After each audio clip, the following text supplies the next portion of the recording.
Welcome to Season 3 of the Predator Podcast.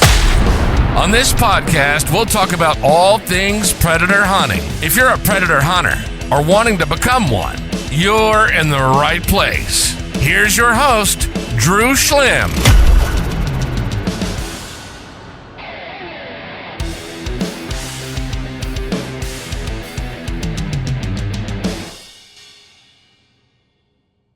All right, guys, we're back. Another episode of the Predator Podcast. I have Christian Berry on today, fellow Wisconsin Coyote hunter. He puts out a whole bunch of good YouTube videos. If you guys aren't familiar with him, I've had a whole bunch of requests from people to have him back on. He's been on the last 2 seasons, and I got him back on today. So, Christian, thanks for joining me. Yeah, absolutely, man. Looking forward to it.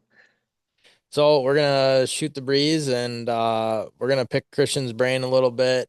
Like I said, his YouTube channel, Wisconsin Coyote Callin. I refer a lot of people that are like asking me questions or, kind of want to see how things work. I a lot of times will recommend people to view his channel just because he has all this daylight footage where you can see exactly what he's doing, what he's playing, all this stuff. But he has all kinds of good videos, and if you're trying to learn or you want to, just get better at what you're doing, I would highly recommend it. Even if you're a night hunter, I still think you can take what he does and apply it to, your night stands or modify it a little bit or whatever. But have you done much thermal hunting this year?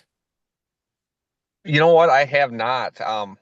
Last year I was hitting it pretty hard there. As much crap as I talk about thermal on the Facebook, messing with people, I actually hunted really hard with it last year. But this year has kind of been a whole new thing. I have pretty much done none. I've went out maybe, I don't know, 4 times the last couple months.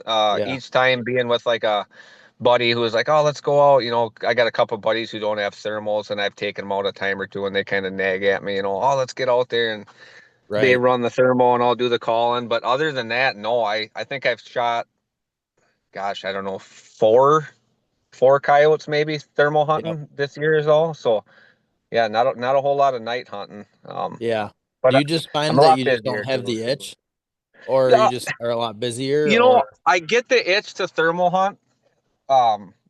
Typically when I get the itch to go is when I'm really struggling in my dry spells, for day hunting. Right. I'll be like, if I don't kill a coyote in a week, I'll, 3-4 nights ago and I don't kill it. It's like, gosh, I gotta kill something.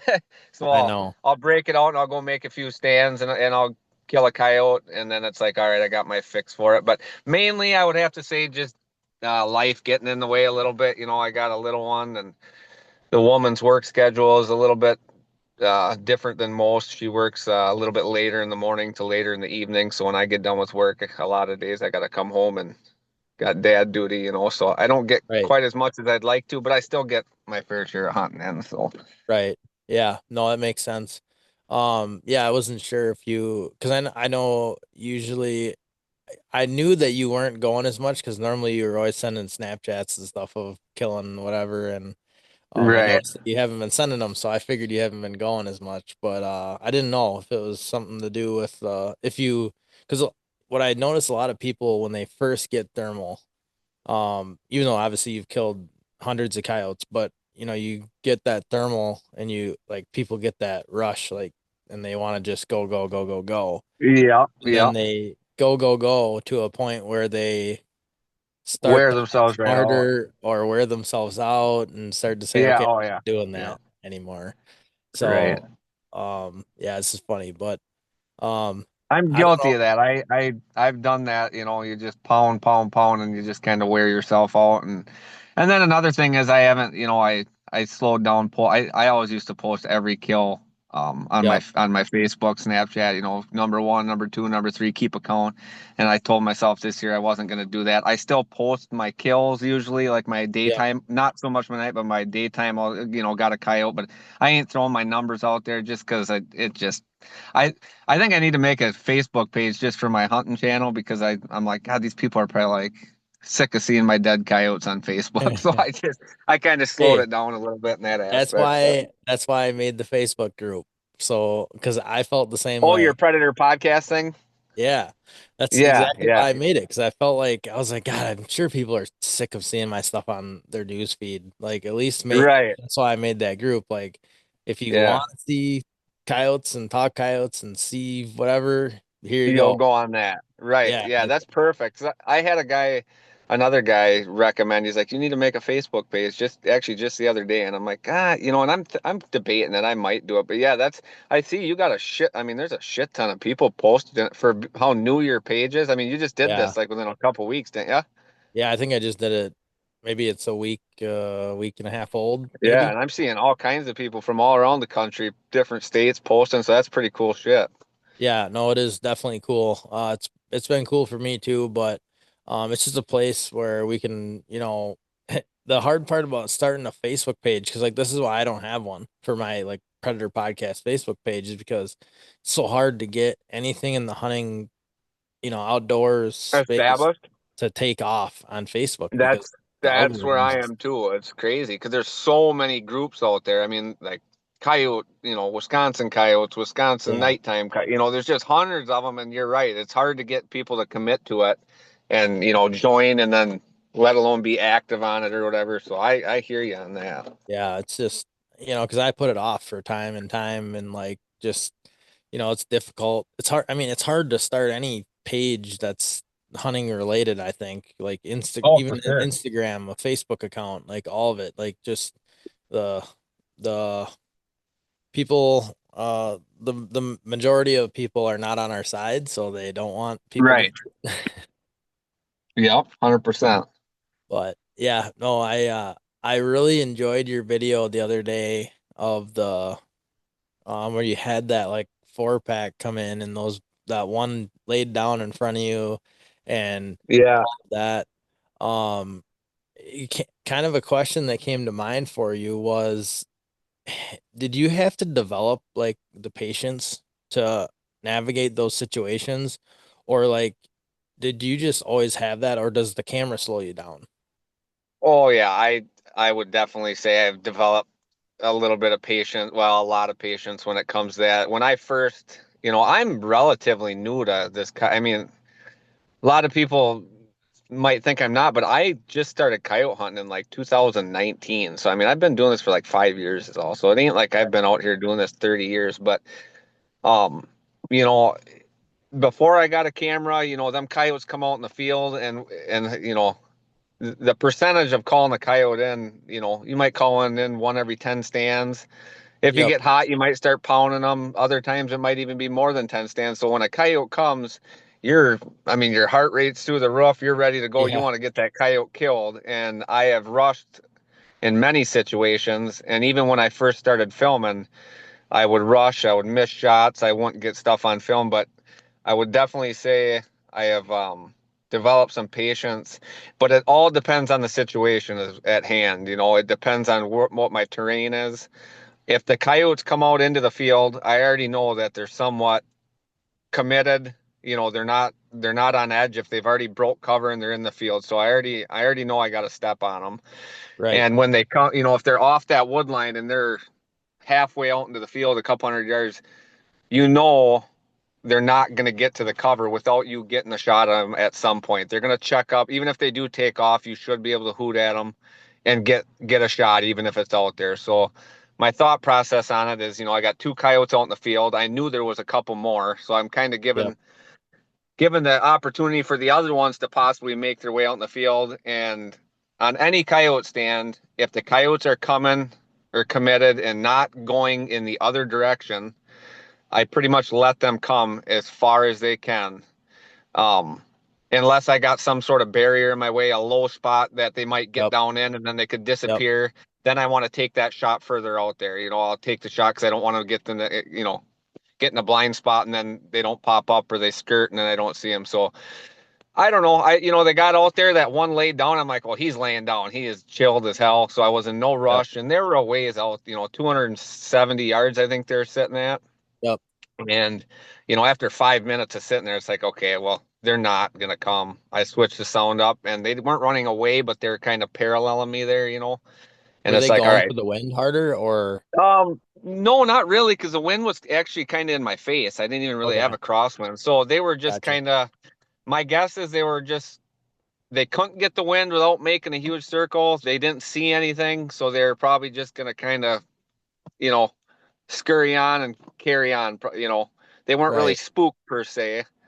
Um, so when they did that, it's like, all right, here now I got to get them stopped and get them shot. And of course, the Yeah. camera makes it all that much tougher to get them on. And when you're self filming, when you're filming, if you got a cameraman, it is what it is. It's not, it's just like hunting out there, you got someone running the camera. But when you're running the camera, pretty much, I always say it in my videos, people are probably like, God, quit giving excuses when I make a shot that's a little bit far back. And I'm like, oh, I rushed the shot. But the bottom line is when you're self filming, it's always rushed. Yep. Even if you get the camera on the coyote, in your mind, your thought process is, I got to squeeze this trigger quick before he moves and I got to adjust the camera again. So you're always rushing in your mind, like, I Yep. got to squeeze the trigger, I got to go. Yep. And so it's just a self filming is tough, but it's so fun when you get the hang of it. It's so addicting, and I really enjoy Yeah. doing it. So It's definitely tough. And yeah, I give you a lot of credit because I don't know if I have the patience for it. And right. it's I mean that I'm bad at the rushing shot, like I have a hard time getting myself calmed down without a camera. Without it get right. The coyotes tend to work a guy up. I tell all these guys who don't hunt the coyotes, it's like, man, you got to try coyote hunting. You think a whitetail buck, which it does. I mean, shooting a big buck or having a big buck encounter is crazy too. But there's something about a coyote that just gets you just jacked. I mean, your Yeah. heart's just pounding.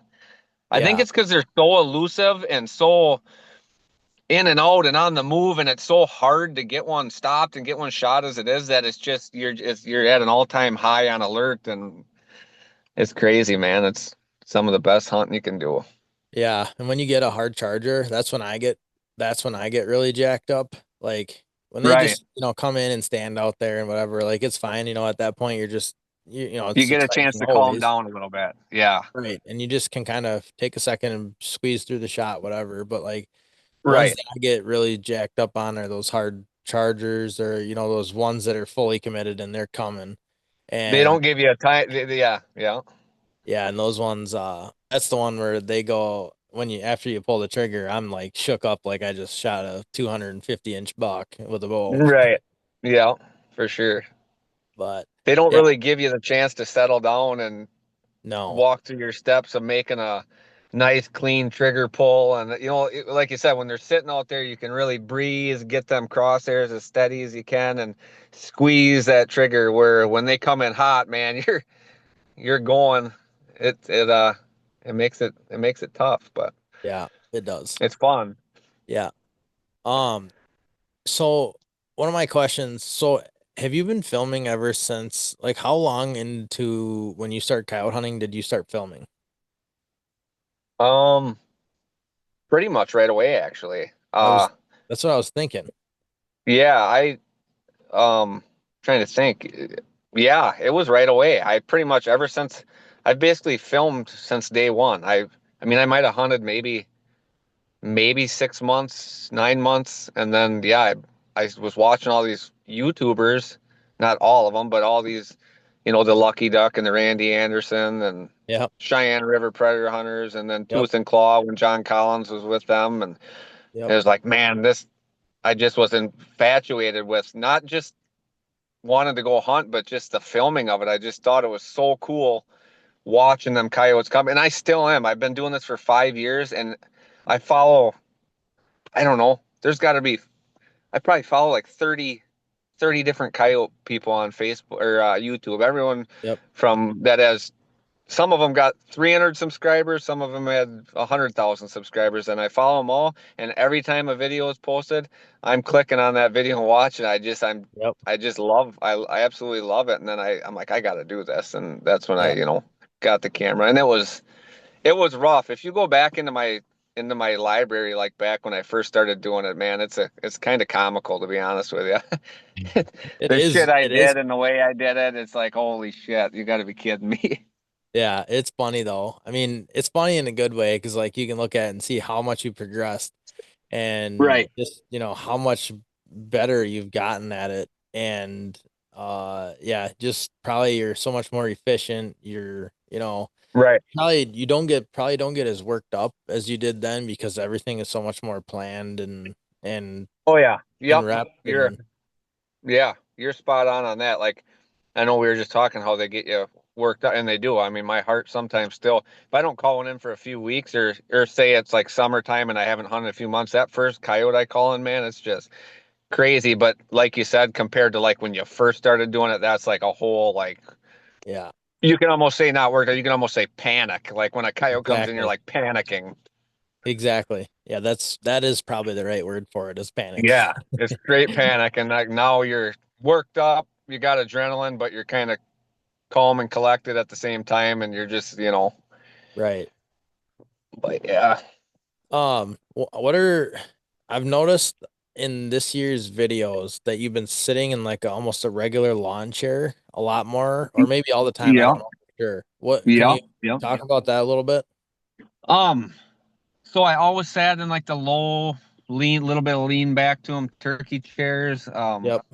I was always hooked on those because they were comfy. I really like them. I still like them. I got a couple yet, but what I realized with them is they're fine, but I always caught myself as when I was going to shoot a coyote, I always thought the plan was to lean back so you have a backrest and Yep. you can shoot the coyote at the same time. But bottom line is when them coyotes coming in and when you're self filming and you're moving your bipod, I've always caught myself, I was always leaning up anyways. I never had my back Right. up back against that back wall. Yep. And the turkey chair, the low one, I always thought I needed to be low. I needed to be as close to the ground for cover wise. I thought I blended in better. You ain't way up, sticking out. I just thought the more towards the ground you are, the better. And I still believe in that somewhat. But when I started using this high one, I got it just for like turkey hunting out of a blind and deer hunting out of a blind. This chair, it's just a Shields brand. Yep. It's like a lawn chair, but it's considered a blind chair. Don't have the armrest. There's no armrest. It's just a little Right. square fold up chair. I started using it and it's like, man, you can really see a lot. It don't seem like much, but when you're up 2 feet higher, it's Yeah. crazy how much more you can see in certain situations when you got a little bit of grass or a little low spot or this or that. And I thought to myself, 90% of the time I got a backdrop. I'm sitting against a tree line, a fence line, some woods. So I don't think I need to be close to the ground. I don't know, I just kind of transitioned into it and I haven't quit. And I really think it's for the better, to be honest. I haven't noticed like coyotes picking me off better or nothing. It seems to be the same. And I get a better visual advantage, in certain situations. And it seems to work out pretty good. Yeah. No, I agree. I've noticed it too. And yeah, it does make a huge difference for your visual. And I agree. Like you don't think in your mind that it would make that much of a difference, but it does. Oh, yeah, for sure. I And then like turkey I'm chairs have a little bit of a sidebar that kind of come up. Yep. So if you got to completely turn to your offside, like you're a right-handed shooter and you got to adjust right, them bars are kind of in your way and you actually got to physically like grab them bars and Yep. turn the chair or get out of the chair. Where with that chair I got now, it's just a back and then your ass and there's nothing there. So I can like sit on it perfectly square or I can straddle it on one corner to the right or straddle my legs over the other corner to the left. So I can shoot 180 degrees, if not more, Right. without having to move the chair. All I got to do is spin my body and bring my leg over to straddle the one corner or the left compared to being down low in that chair with them bars and can't get turned and I'm trying to shift my chair. It seems to work better. Yeah. That no, I agree. And I've noticed too, like like if you like watching I'm the same way. I watch every single YouTube video possible. And Yeah. um I notice like, John Collins and all those guys, they're always sitting on them, stools and little higher Mm-hmm. chairs. Mm-hmm. Yeah, I used to say, God, that why are they doing that? That ain't the way to do it. But then my thought process kind of changed on it and I started doing it. It's like, I see why they do it, you know? Right. Yeah. Especially in Kansas, like out in Kansas where it's a little bit flatter. You got more Yep. flat fields and flat spots. Like here, I get a lot of elevation in a lot of my stands. I got some flat stuff, but I usually can get up on a hillside and stuff where it really don't matter much. I still got some, but I can see where like southern Kansas and stuff like that, where that would really benefit. Yeah. No, I agree. And do you think it's helped? Well, I mean, obviously, if you can see better, it's helping your footage. I mean, that's probably inevitable. Right. Yeah, right, right. Is it harder for you to get stable on your rifle? I would, I don't notice my bipods are obviously my swagger there is pretty much maxed out when I'm sitting there. It's Yep. about right where it needs to be honest with you. I it might be a little less, I feel like when your center of gravity, you're more at the ground. It's just like shooting prone. If Yep. you're standing up freehanding versus getting on a knee, you're a little more steady. Sit down, you're a little even more, and then when you're prone, you're full. So I would say I think that's kind of how it is. I think being a little higher, I probably am a little bit not as steady, but I still can get pretty. Yeah. I'm pretty confident out to 300 yards. I'm fairly confident if I ain't rushing shit and I got my time, I'm pretty confident Yeah. I'm gonna kill that coyote. Yeah. Yeah. For sure. No, I've shot the same way with the swagger fully extended like that out of the chair, and yeah, it's just one of them things where you got to take that second to calm yourself down Breathe. and Yeah, you gotta yeah. breathe and squeeze that trigger instead of. I don't know about you, but this might be a little off topic or whatever, but when I shoot a coyote, it all depends on his distance, how far he is. But a lot of times that magic number for me is 200. When they get inside 200, I'm like, all right, this coyote's dead. You know what I Yep. mean? I'm pretty confident this coyote's gonna. Have I missed? Yes, I have. But that's just like that number where I quit worrying about my rangefinder. I pretty much range them coyotes as they're coming in with my binoculars. I range them all the way till I know they're basically at that 200 mark. I want to know Right. right where they are for when I dial up or whatever. But if once they get in 200 and then 170, 150, I catch myself getting a little lazy with my shooting technique. Right. I'll if I'm not real steady and the crosshairs are kind of, up high on the shoulder, over to the right, down, it's kind of my heart's beating and it's moving in a circle. I'll tend to think that I can get away with a trigger, jerking the trigger. I'll try to time that out, that crosshair out, like, oh, it's coming around, bam, and Yep. I'll pull that trigger right and I'll time it. And I've missed coyotes. In fact, I don't know if you've seen it or not, but here about 2 weeks ago, I missed a Yep. coyote in the snow. It was snowing hard and I missed one like 160 yards. And that's what I did. He was at 160. I'm like, okay, he's in range. And I wasn't very steady. It was really windy. And I'm like, well, he's within 200. I'm going to kill him. And I pulled that trigger and I pulled it bad. And it was like, holy smokes. Yep. Where when they're out there a little further, you breathe a little more, you get that crosshair to really calm down. And then you just slowly squeeze that trigger. And that's a lot more effective. And Yeah. I don't know.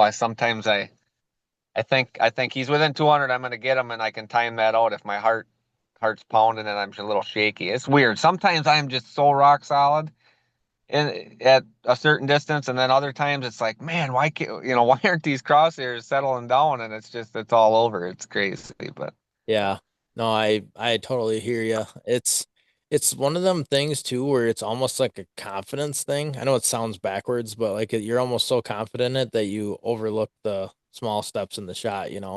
Like once they that's get ex- that's inside that. exact that's exact that is literally exactly what that's kind of what I was basically trying to say. When they're within 200, I'm so confident that I'm going to make the shot that I get lazy and I don't I don't do the right I don't breathe as good and I trigger jerk a lot and Yep. it's a bad habit, but when they get you shook up, you kind of just space that shit out, like that Right. coyote that I missed the other night, he come in, it was snowing hard and it was blowing, and I usually don't have very good luck when it snows, um, like as it's actively snowing.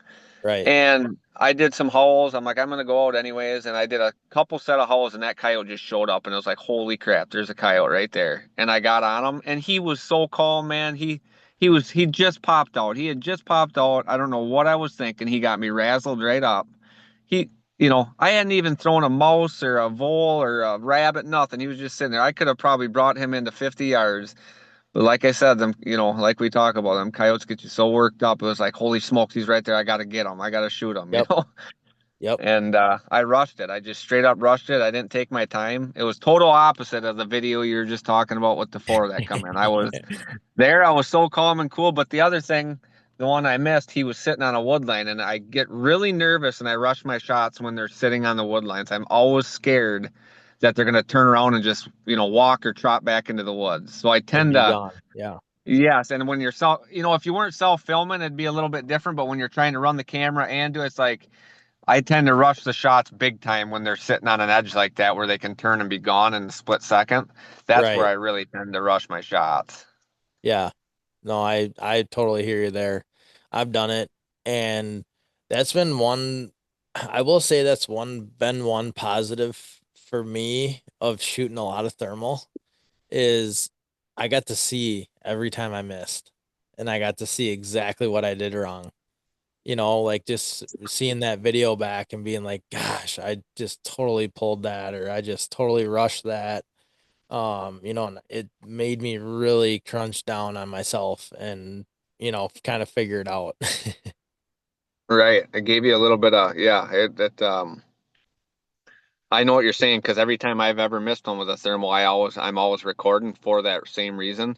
And Yep. I always go back and watch. And you're like, how did I miss that? How did I miss that? And then you watch the video, and every damn time you squeeze the trigger when it was, when that crosshair was bouncing left, right, up, down. It's always exactly what it is. You're like, how did I miss? I was right on him. You go watch the video. Oh shit, I wasn't right on him. I pulled the Yeah. trigger when it was on the left side of him or up high or Yep. you know. Yep. You do Yeah, that's exactly what you did on that one, from a couple weeks ago. You say, how the heck did I miss that? And then you go yeah, back and, kind of look in the mirror and figure out what happened and, you find your answer. But I yeah, truthfully don't think enough people do that. Like you went back and I'm not gonna lie, I watched the video because you had that video from your GoPro of like yourself and like what did yeah, I do yeah. wrong here? I watched Right. it 5 times and I'm like, God, I can't put a finger on it. But like you are so dialed into what you're doing that you knew what you did wrong. And until Yeah, you it pointed was. it out, I didn't even see it. Well, I don't know if you've seen all the comments on that or what we were talking, but a lot of people are like, "Oh, there's snow on your end of your suppressor," but that honestly was that snow. It looked like there was a chunk in there, but it was so minute. There's no way Yep. it would have threw my shot off that bad. There's no way. Yeah, agreed. And what I recognize is I didn't. Anytime I'm shooting in that chair there, I have my bipod. If my bipod's a little too tall, my elbows don't rest on my quads when I'm, you know what I Yep. mean? On my thighs when I'm sitting down because it's too tall, so it's up. Where if I got that bipod legs at the perfect height, I gotta kind of bend my torso down and my knees rest or my elbows rest perfect right on my thighs, and then that stabilizes me way more. Even when I'm like calling coyotes and I'm just you know how you do it. You'll shoulder the gun and just kind of Yep. practice like, oh, if there's a coyote there. I do that every time I get out there right away in the beginning. I'll mess around, and when you got them elbows dug in, you got an anchor point. It's like you're just solid. And then if you lift those elbows up and you just shoulder it and pull it in, it's crazy how much shakier you are. And that's exactly what I did. And I didn't even notice I did it until I watched the video. I'm like, what was I doing? I didn't even have my I didn't even have my anchor, my elbows down like I should have. And was that why I missed? I mean, that's definitely part of it, and then not to mention rushing it and everything. But yeah, it's Right. more that goes into it than people think. I mean, some people just think it's a rifle, you should shoot and hit everything, but there's steps, just like shooting a bow. Yep. Yeah, a shot execution is way harder than people make it out to be. And I think coyotes are especially hard because that sometimes you never know when they're going to stop. And then all of a sudden they do stop. And then all of a sudden you think there's my opportunity. You get that internal rush. It's going to move. It's going to whatever. And I think it just, elevates, when it's just a little different. Like a deer stands out there feeding, like like Right. you got all day to, sit there and squeeze through that shot and really make sure that you're steady and whatever. But the thing about a coyote is, you know, they might stop one time and then who knows what might happen after that. Like that might have been Right. your only opportunity that you got, and then it Yeah. just amplifies everything for the next, next stand Yeah. after that or more stands after that. Yeah, they're so freaking elusive, man. They're in and out, and every stand is different, every coyote is different. But 9 times out of 10, man, they're in and out, and they always do what you don't want them to do. Once in a Yep. while, you get them to come right up to shoot where you want them to come. They pop out where you want them, but 9 times out of 10, it's always not what you planned or not what you Yeah. want them to do. So it's Yeah. tough. No, I agree. I completely agree. Uh yeah, I I've noticed that um I get like I've gotten so much better at just executing the shot that I had a female.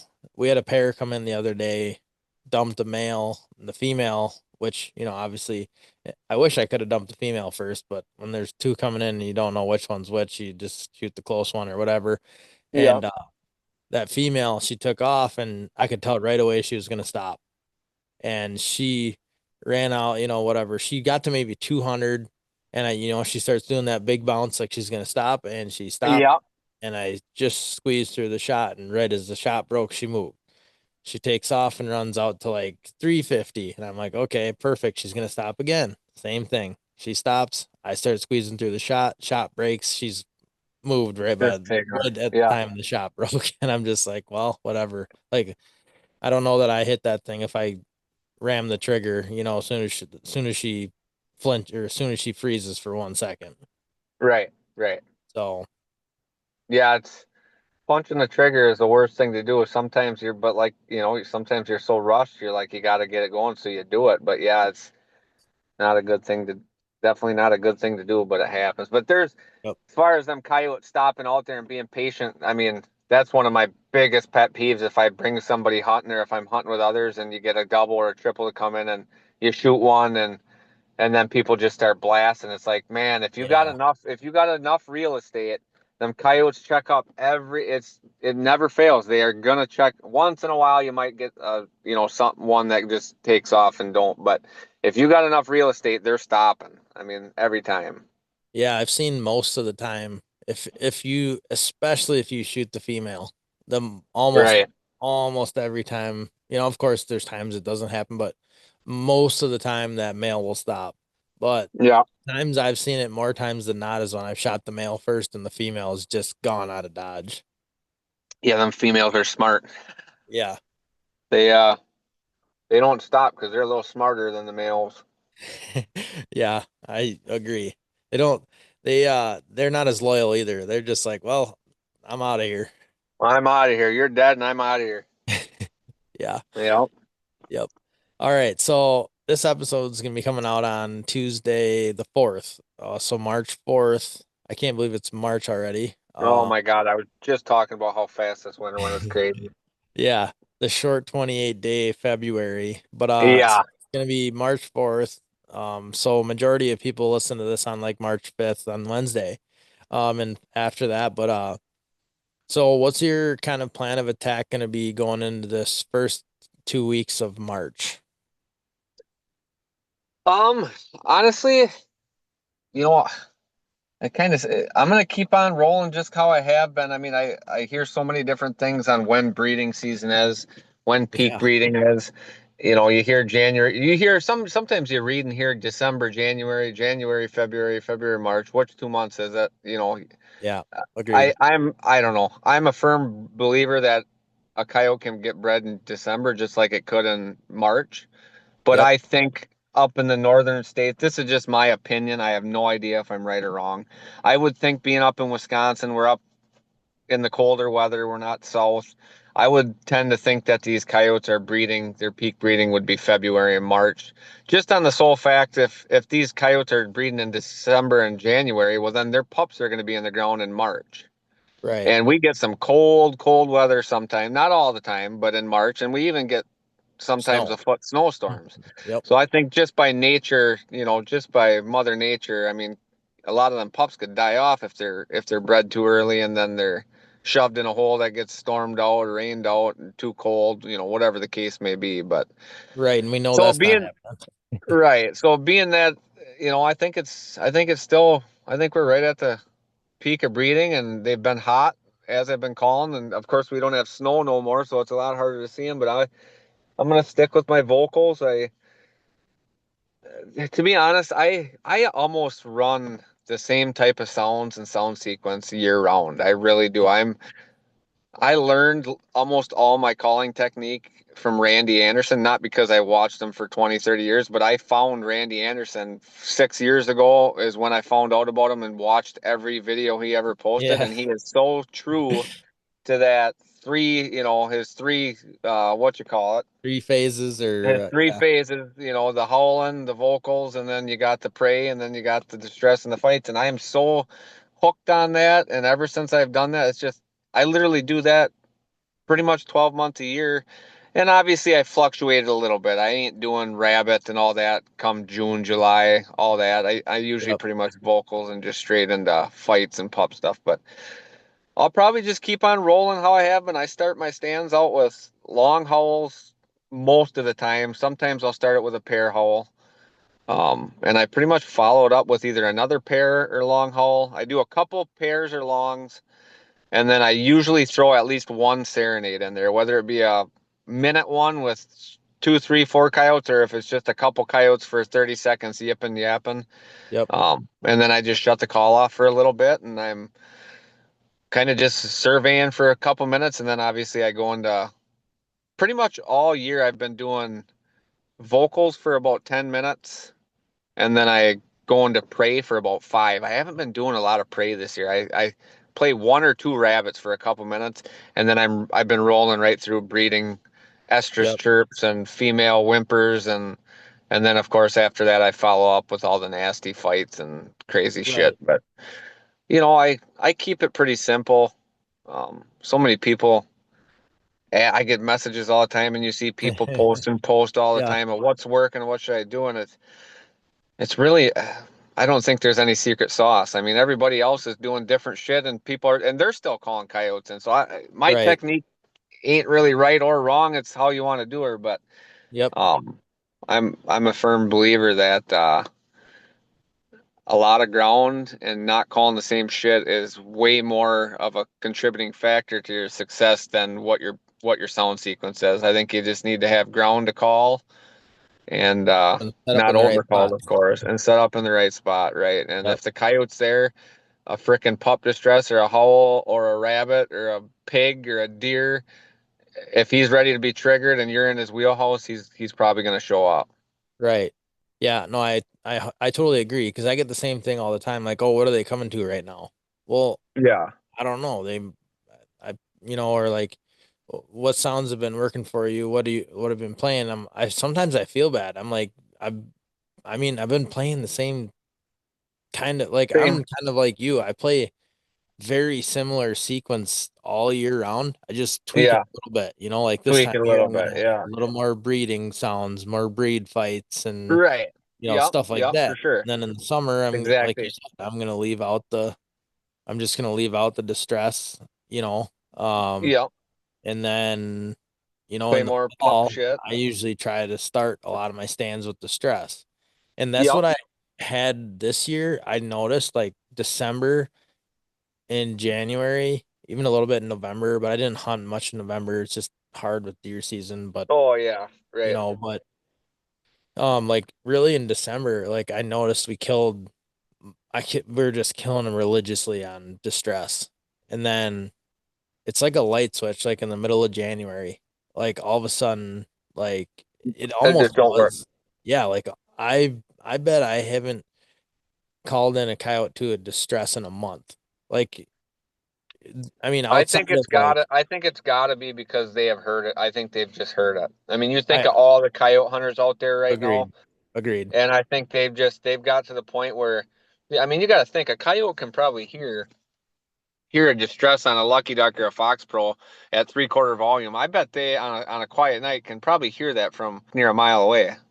So and you think of Wisconsin, we ain't Kansas or we ain't Montana. We got a 40 and an 80 and all these different properties. And even if you don't see these guys on social media, it's crazy the amount of coyote hunters, and they're not big coyote hunters per se, but they're getting out 3, 4, 5 times a year. And you gotta believe every piece of land is at least called, most pieces of land are at least Yeah. called a few times a year by, even if it's just the guy who goes out twice a winter. And I Yeah. think these coyotes, they're hearing it, and I think the prey just don't work as good. I agree. I think that honestly, I think right now, if I were to start every stand with the stress, I think my chances would go down drastically. Yeah, Just because I think there's so much calling going on, which is fine, right? yeah, I yeah. always tell people that I don't hunt. I hate hunting Saturday nights, Friday and Saturday nights, because You hear? Yeah, everybody else is calling at those times, and right. I've literally killed 0 coyotes on a Saturday night this year. Isn't I'm that not something? joking. That's an honest number. Yeah, And I believe you. the one night I was out, I heard 2 or 3 other people calling, and I was like, I'm not doing this again. That literally, when I've only had that happen like 3 times ever. But when I hear someone else playing a call, I get so freaking irritated. I don't like Yeah, wasting my it's time. right. You can't blame someone for doing it, but it's just like, No, gosh, dang it! I come out here for an evening stand, drove all the way over here, and someone's ringing a call right over the hill. This sucks. right. Yeah, just yeah. No, I agree. And yeah, like I said, I'm pretty sure we haven't called one into a distress in like a month outside of like this morning we killed one that we played a howl to start, and I mean this thing piped back like 1 second into the howl. Like it was like 300 Yeah. yards away. Like this thing, we were just in the bubble. And as soon as the call quit, I'm like, just wait, this thing's coming. And pretty soon, like maybe a minute after the call was off, it popped out and started coming. And we just turned on like a, vole squeaks or rodent, whatever, just to finish it that little. Because it seems like when they come out and they're looking for something. Now this is gonna be completely my opinion here, so someone can tell me if I'm Yep. Yep. wrong, but Yeah. I feel like when you play vocals and then a coyote comes out and it's looking, I don't like to go back to vocals or like a fight or something I'm. because I am.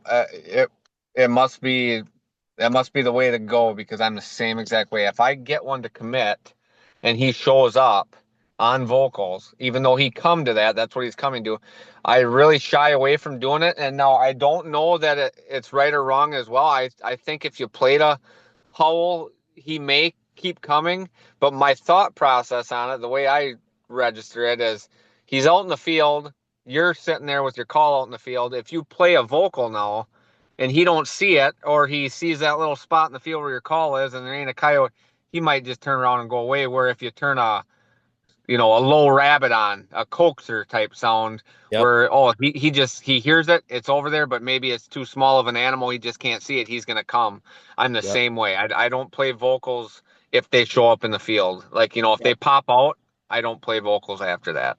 yep. No, I agree, and that's the same way I feel about it. I think that if I rip back into vocals or even a fight sound sometimes, I think that they're gonna be like, "Whoa, there's nothing there." Like Right. I'm done. But I will if I go to that, coaxer type sound and they go away or they're not coming, then I might go to like a pup distress or something. Right. Just Yep, to for see if I sure. can't get that trigger. Otherwise, obviously, I'm gonna try to shoot them. But Yep. Yep. Yep. that's one thing I've noticed. Like when they come out and they're looking, like turn on that super soft, like vole squeaks or whatever coaxer type sound, like Baby you said. cottontail or something. Yep. Yep, yep, and just turn the volume up till they hear it, and you'll see it. All of a sudden, their head will tilt, like, "Oh, there it is!" Boom, and then Tilt they'll left, start tilt coming. right, tilt left. It's like, Yep, oh boy, he's coming now. yep, exactly. So yeah, that's just something that I've done, and I think some people think honestly that they played vocals like he's looking for a coyote. I better play a coyote sound, and Yeah. um, yeah, I'm I not guess I saying that thought ain't gonna about it the work, but same I can way. honestly say that I'm not saying that won't work, but I can honestly say I don't know that I've done it to even say that it would work or not. So I mean, if you did that, probably depends on the coyote, but I mean, he might just keep on coming or come charging in. But I think it's going to depend mainly on your surroundings. Like Yeah. if you got a big chunk of woods or a swale right next to you where that coyote could Right. be, so if that coyote thinks, okay, he's down in there, I'm going to go to him. But if you're in just a big open field and your call's out in front of you, 50 yards between you and him, I mean, I think he's not going to run away per se, but he's probably going to get a little on edge or just sit there and just watch and observe. Right. Yeah, I agree. I've done it one time on accident.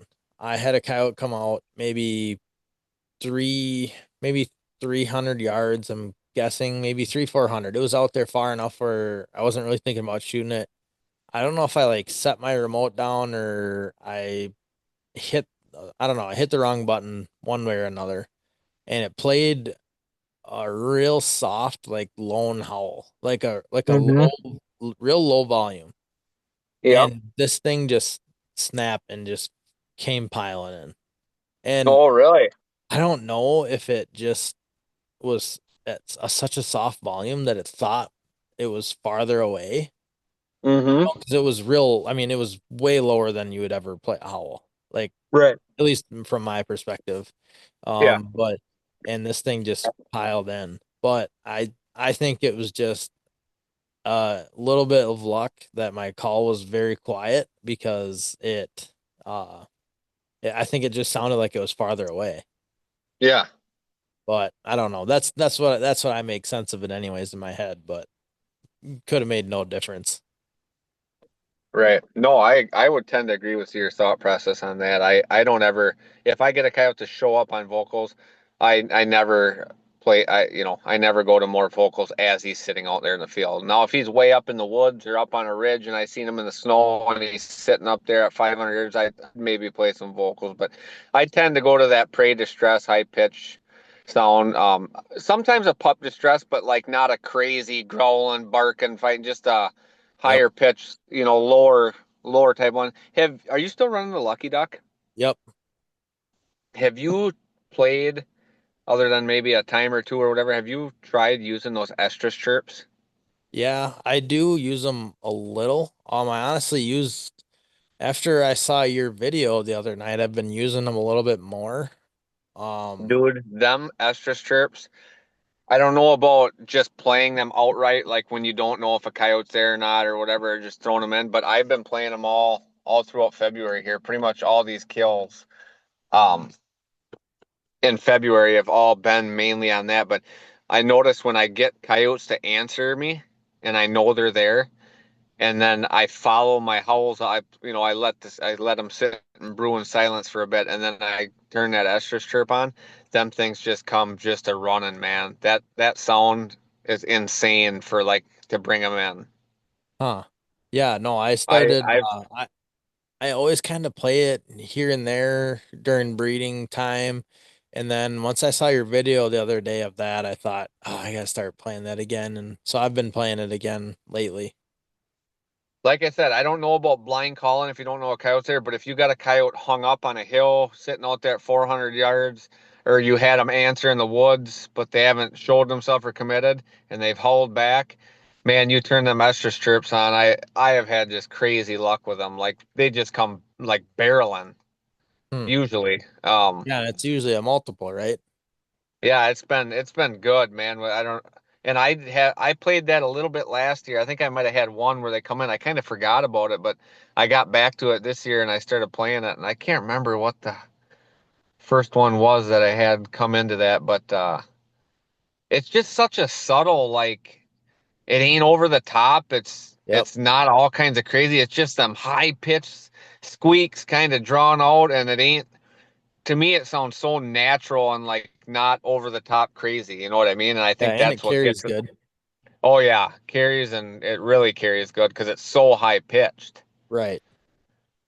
And I've never seen two coyotes breed or get hooked or No, hooked me either. together or anything. But if two coyotes were hooked together, a male and a female, I could only imagine that's got to be exactly obviously what it sounds like. I mean, Right. uh, it's pretty. It's pretty. And actually, I don't even know if them extra strips, if that's what that is. But to me, that's what I'm picturing in my head when I'm playing it. Yeah, to be honest, I don't know either. Yeah, I don't know 100% on that either. But I always like you. The funny thing is I've talked to people who have seen them breed, or Yeah, like I had JD Pyatt on who has, coyotes, and he records sounds and yeah. everything. And like, he's like, when he was telling that story, he was like, I, the, coyotes had pups, or the female had pups. I never heard nothing, never, you know, like, no, there was never Didn't any even know. sound. Like, yeah, like there was nothing that ever came of it. So like, Yeah, I feel like it's probably yeah. dependent on the situation. Maybe Right. I don't know, but I don't know if you've listened to that episode, but he talks about that and like seeing them breed, and like he talked about seeing some breed in a field one time, and there was like two or Yeah. three other coyotes, and they just kind of all just like stood watch and just like just let it happen, and then It they is. moved, all just carried on. Yeah. It's just weird. So I've been, obviously Rick Hadley and Cody McCannon for Ridge and Yep. Valley Pursuits.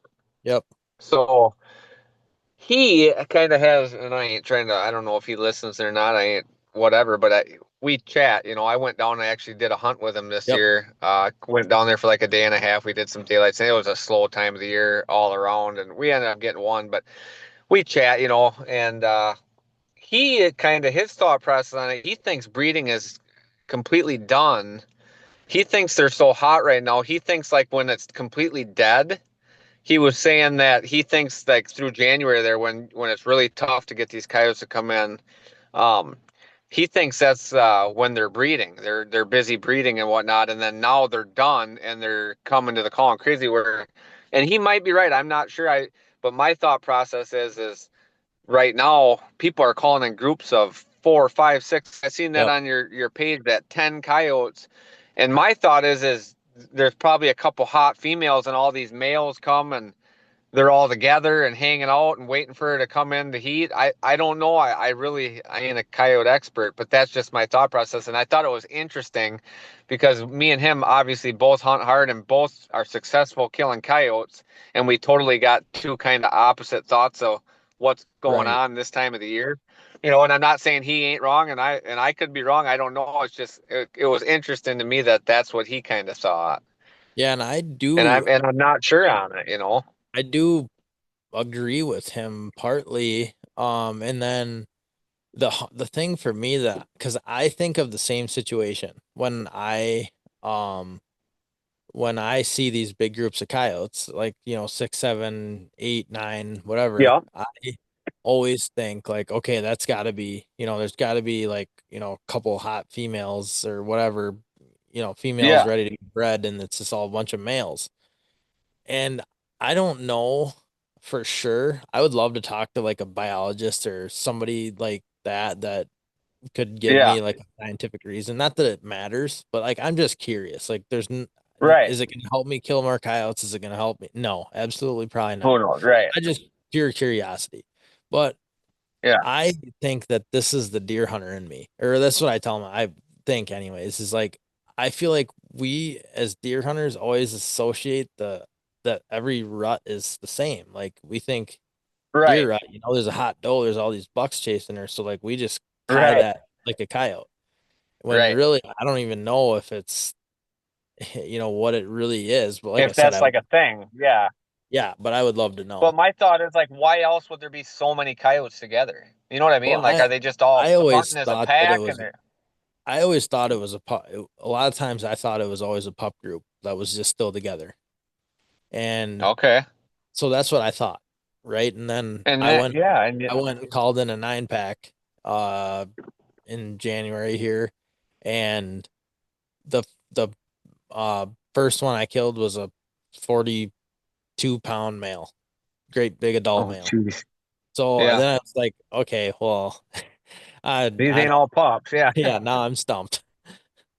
right, So yeah, I don't know. It's yeah, it's interesting. crazy, man. It's crazy how the vast difference in people's thoughts and opinions and the way they call, and that's the cool thing about coyote hunting compared to like deer hunting. There's so many different ways to do it and do it right. You know what I mean? Yep. I mean, there's That's what I things always some say. guys do Everybody it, has and I'm like, no, yeah, it's just crazy. I mean, I see some guys doing certain things, and you're like, man, that's what the hell, doing that for? But then they're killing coyotes. You're seeing them post coyote kills and videos, and it's like there's just so many ways a guy can do it and do it successfully. Where deer right. hunting, it's all kind of there's only one way to kind of do it to kill a big buck. There's Right. obviously more. There's more. I shouldn't say that. There's obviously 100 different ways, but coyote hunt just seems different. Yep. No, and I agree. And that's what is cool about it. Is what I always say is like everyone has their way and everyone's way is the right way. Like if it Right. works for them, it's right. Like there's no Right. like you're right and I'm wrong or whatever. But that's my favorite part about it is like and that and like talking to so many different people and getting to hear from so many different people, so many different places. Like there's always things you can learn from other people. At least I feel like I Yeah. watch your videos and I'll pick little things from your videos and like I'll pick little things from videos and podcasts and all kinds of stuff, Facebook posts, Yeah. whatever. Just Yeah. always picking little bits and pieces of information that might help me on my next stand. And trying it. Yeah, I'm the same way, 100%. Yeah. Um, yeah, no, that's all good stuff and it's interesting and I don't know if there's ever a way that anyone could ever really know. Um, I am recording a podcast with Tori Cook next week. I'll be interested to ask Okay. him some of those questions about like family dynamics and like maybe the what maybe the he might know just because from being around coyotes so much, he maybe would know some of those Yeah, and I questions would about think he might. Yeah. but yeah, I'll have The, to the remember thing is, that. he's kind of in a whole. The thing with him is obviously he's a guru and knows a lot of shit about coyotes. But the one different thing with him where he might not know is because he's down in Arkansas, right? Right. Where I mean, I think he's hunting just timber, and he probably don't. Well, I mean, he does, I guess. I've seen videos where they call in five, six, seven cats. Usually, it's in the denning season, Summer. though. Yeah. Where, yeah, we're like this time of year. I don't think they call in those big. And I could be totally wrong. Maybe they don't. I don't see a whole lot of video from them guys like this time of year. Their specialty seems to be more like the spring and summer. Early fall. For So those I'd be big curious to groups. know if Yeah. yeah, yeah. So I'd be curious to know if he has an idea on that or not, because I don't think he's probably ever hunted up here, Right. to know. But yeah, it'd be a good question to ask him because I'd be curious to see what he thinks on it. You got to think he's got to at least have an opinion on it or why.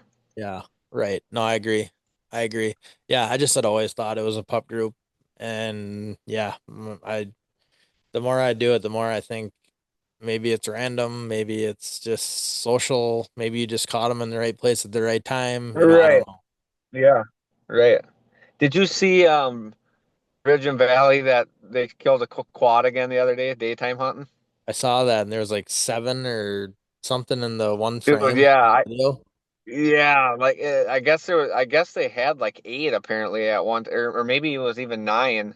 But I just thought I could not even believe that when they said that and they posted. It. I'm like, I couldn't imagine standing there. At like 50 yards, I guess there was like seven of them standing there. I'm like, Yikes. that just baffled me. I'm like, are you kidding me? In the daytime? Yeah, that's crazy. Especially for Southwest Wisconsin. Yeah, that's what I'm getting at. So I'm anxious as hell to see some of their videos because I think they got a triple on that one, and then they killed a quad like the night before. They were hammering them. I don't know if you got them on the Facebook Yep. their page there, but they were just pounding them coyotes. I couldn't believe every night a single, double, triple, quad. It's like holy shit. Right. Yeah, I saw that. Yeah, I've been keeping up with their stuff as always. Yeah, they do good. Yeah, they do. Um, what are you shooting for? Are you still shooting your 250 and your 6.5?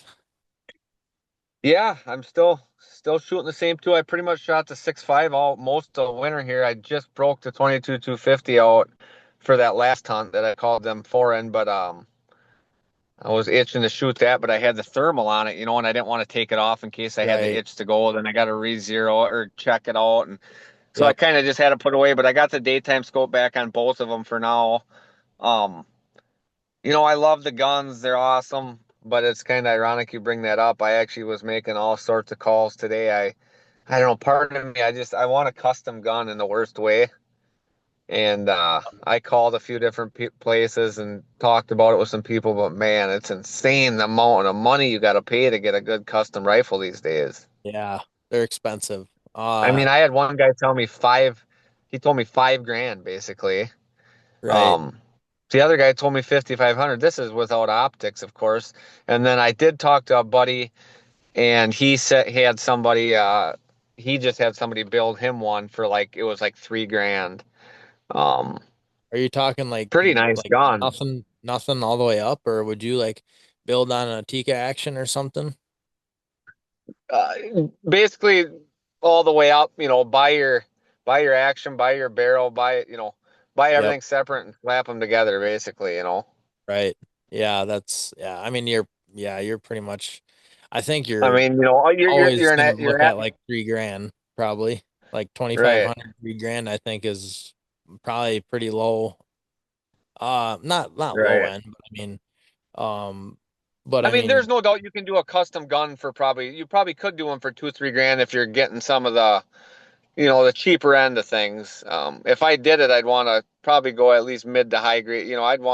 If I did it, I'd want to do it the right way. Not that it's the wrong way if you go cheap, but I'd probably want to get some of the top stuff. And that's the thing. I don't know a whole lot of all this rifle stuff. I'm just kind of getting into that right now and right. watching videos and reading on stuff. So I'm pretty green when it comes to that. But Yeah, I do.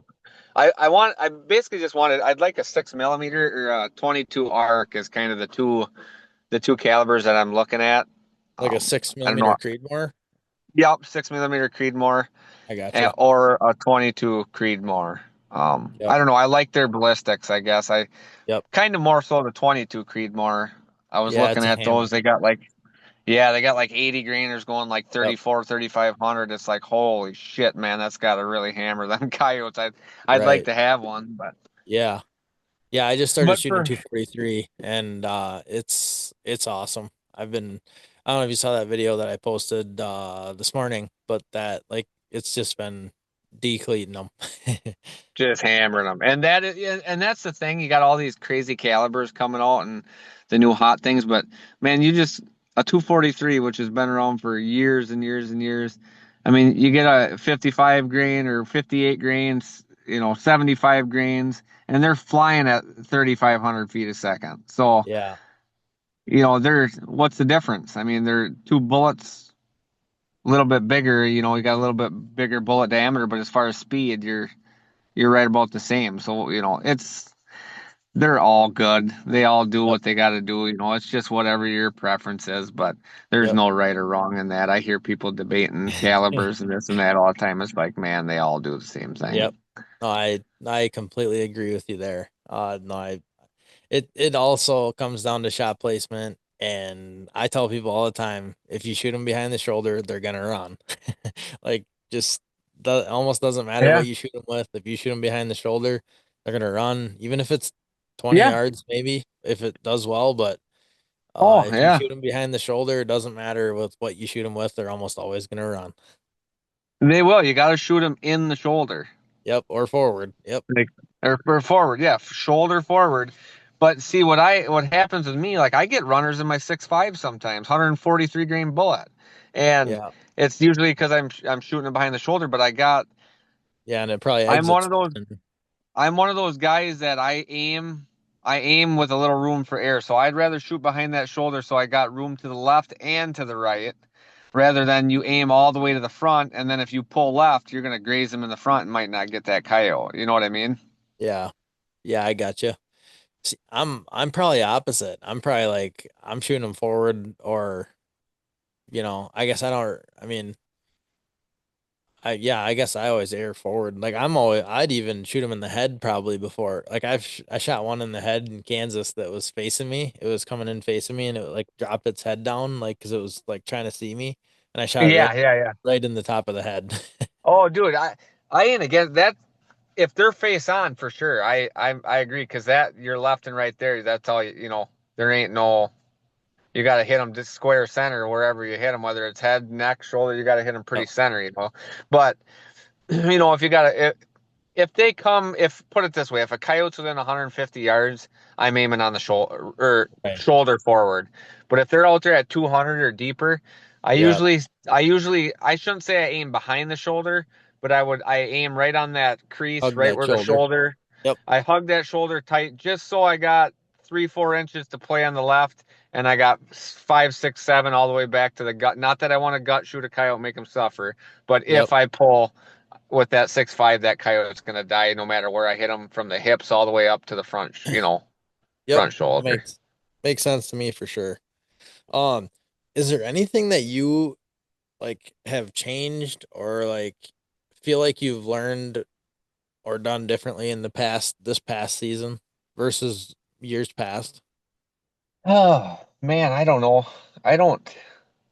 Besides your chair, that's probably the only thing that I'd noticed. Yeah, I mean, I haven't changed the whole, as far as just the way I approach things. I'm trying to think off the top of my head right now. I'm sure there is. You know, I, Do you find I've yourself been, more careful with your stands and like your good spots? you know, I, God, how can I put this? I mean, yeah, I do. I probably pick my stands a little. I'm making probably less blank stands than I have in the past. That's for sure. Right. I used to hit these spots over and over and over again, close to the house, Yep. and go to these spots even when the wind might not be quite right. If I just want to get a hunt in and get out there, Yep. I'd go anyways, just because I was itching and it was the only spot I could get to. But the winds, I pick and choose a little bit better, I would say nowadays. Yeah. Um, but the main thing is getting ground and just making that big I just got basically a big rotation. I never usually hit something more. If there's coyotes there and it's a real heavy populated area with coyotes that I consistently kill coyotes, I may lean on going there a little bit sooner. I might hit a Right. stand one week, and if I don't call nothing in or have a response, like God, there's going to be coyotes here. I'm going to hit this again in a week or two. But typically, I'm on a pretty big rotation. It's usually a month and a half, 2 months, I would say, before I'm Yep. hitting the spot over again. Yeah, and I'm sure like me, I'm sure life has made you do that a little bit too, as like, before pre-kids and pre-crazy, busy, you would hammer your spots a little harder because you could and you had the time. And Right, now, right. it's Oh just yeah, like for me it kind of naturally happens where I try to not waste my time. I try not to go when it's bad weather. I try not to go when it's blowing 30 mile an hour when before, I might have been like, screw it. I got I'm just nothing to going. do. And Yeah. I'm guilty. I mean, honestly, to answer your question, to be outright, I don't know that there's much because I still catch myself doing that. I get the itch so bad to go sometimes, and even on these nights, it's blowing 35 miles an hour. I know deep down, I'm not stupid. I know the odds of calling one in are probably slim, but I want to call one in, and I know there's that little chance, so I'll still go. I'll go hit a Yep. dynamite spot on the off chance I might get one lucky to come in on this shit night. And then when I don't call one in, I'm kicking myself in the ass like, okay, now I just went out there and ripped the call. I went in and out and blew this spot up. Yep. You know what I mean? And then I'm like, God, why did I do that? I should have saved that for tomorrow night when it's nice, or, Yep. this weekend. So, No, I no, I totally get it. I do that stuff. I'm guilty of doing it. I'm not overly tactical, or I don't think crazy hard about it, like a No, scientific freaking equation that, no. I just get out and I hunt. And I think, a lot of people, I get so many people talking, I can't go to the grocery store without someone, hey, you been killing any coyotes? You killing any coyotes? And it's like, yeah, I think I'm pretty decent at it, but a lot of it is just having a lot of ground and being persistent and just pounding, man, just Yeah. going. I Right. hunt a lot. I mean, I think that's what kind of separates guys who are just killing coyotes like crazy versus guys who maybe don't. I don't even necessarily think it's experience or you're better or you're not. I think it's how much time does a guy have? How persistent is he? I love doing it so much that I'm going every chance I can get within reason. Yep. And you kill more coyotes the more you go. And that's just Yeah, and you kind of learn how. more, you get better at it, you make No, less for sure. mistakes. Yeah, I mean, it's Yeah. just, just all experience and getting, maybe not better at it is not maybe not a bad word. Is I think better or worse is a bad word, but getting more comfortable. Like you're just more, Right. accustomed to the situations, you react better to, the hard Yeah. charger, stuff like that. When Yeah. I think back to the amount of hard chargers that have gotten away from me in my lifetime. You think about those stands where you just had four just, run the call over and Yeah. just never even slowed down and you drained your clip and all that stuff Yeah, that, you that I shot did at them when when I they was weren't young. quite stopped, and then you're pissed, and then they all scatter, and then you're why didn't I wait for them to stop? Yeah, I mean, there's so many situations early on where I did that shit. Yep. Yeah, it's crazy, but yeah, you learn, man. As time goes, you get better and better and more seasoned, and yeah, it's fun. It never gets old. I say it all the time in my videos. It's like, man, you're killing it. It's just the feeling never gets old when you're killing Yep. coyotes. Yep. No, I completely agree with you. And I truthfully don't think it ever will. I don't think so either. Yeah, even Yeah. when it's hard, even when you other people are calling and whatever it is, but as soon as you call one in, it just everything else you forget about it all. Yeah. Yeah. Last year I would say this year is a little bit better than last year as far as the hunting goes. Man, last year it was tough for me. I was hanging my head and mad at the world.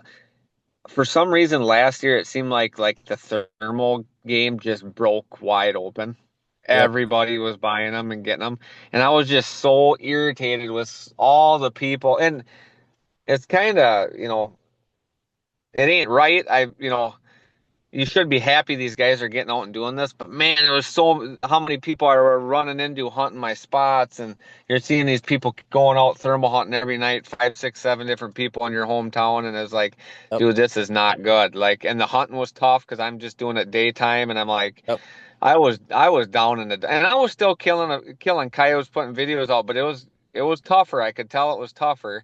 And I was like, this is just not good. And I was not liking it one bit. And then I was listening to some podcasts and watching some stuff. And a guy, I don't even remember who it was, but a guy had mentioned, people are going to do this, but then all the people who are going to fail slowly are going to slowly weed themselves out and kind of give up. And it's going to all kind of go away. And it's crazy because this year I've noticed like a lot of people, all these people you're seeing aren't out doing it anymore. Yep. And I agree with Like that. this year, last year it was just insane. And then now you got this year where there's guys out doing it, but I'm not seeing it near as much in my area. Like it's like they realize that it ain't just easy to go out and just, it ain't an easy game to do and just go out and you're just gonna just whack coyotes nonstop. I mean, it's tough. You got to put the time in. You got to get landowner permission. You got to shoot your gun. You got, a lot of things come into play, and I think it does. It slowly weeds the guys out who ain't persistent and want to keep going with that drive. Yep. And I agree. I think that what I see more now is like guys have thermals to leisure hunt. Like they just like to go, here and there. Here and there, right? One night every once in a while, or they like to go hunt at their grandparents' place, once every, twice a winter, and that might Right. be it. And to me, more power to them. Like I just Yeah, for sure. Yeah, you can't blame realistically anybody that. for wanting to do it. I mean, they just want to have fun just like we are. You can't be Yep. greedy and, oh my God, why are they doing? I mean, they're just trying to, you can't blame them. But man, I was down, I was seeing all these guys and I'm like, this is not good. Like, there ain't gonna be a coyote left. But I quickly realized, like this year, I was like, okay, we're still killing coyotes. This ain't as bad as I thought it was gonna be. Right. Yep. No, I agree. I think everybody goes through it, and just changing, and that's all it is. And there's no right, wrong, or indifferent. It's not, none of the above. It's just changing. And, I think you, like a guy like you and me and, a lot of the people that we, surround ourselves with, we're just gonna keep doing what we got to do to keep killing them. Right. Pretty much. Yeah. 100%. So, yeah, Yeah. well, anyways, we covered a lot of good stuff. And for those who haven't seen your videos yet, where can they find you and and keep up with your videos? Yeah. Pretty much just the YouTube channel, Wisconsin Coyote Callin.